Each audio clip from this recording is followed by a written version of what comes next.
이른바 법조 일원화 제도에 따라 판사에 지원할 수 있는 법조 경력 기준을 애초 계획했던 최소 10년에서 현행 5년으로 유지하는 법안이 국회 법안 소위를 통과했습니다.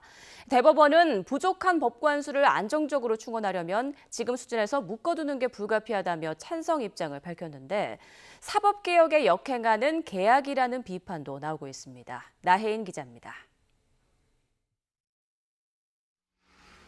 판사와 검사, 변호사 사이 벽을 허물자는 법조 일원화 제도는 지난 2013년 전면 시행됐습니다.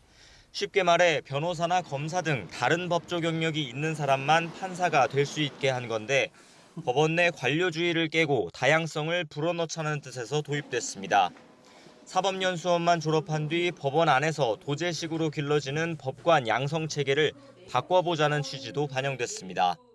처음 3년으로 시작해 올해까진 5년, 내년부턴 최소 7년 이상 변호사나 검사 경력이 있어야 판사에 지원할 수 있고 2026년부턴 이 조건이 10년 이상으로 늘어납니다.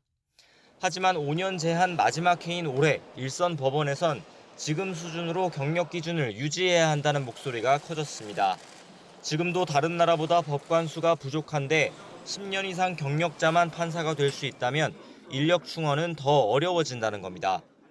실제 최근 3년 동안 법관으로 임용된 10년 이상 경력자는 15명으로 전체 5.5%에 불과했고 지원자 비율도 높아야 11%였습니다. 이런 추세라면 오는 2029년 전체 법관 수는 올해보다 200명 가까이 줄 거라는 게 대법원 추산입니다.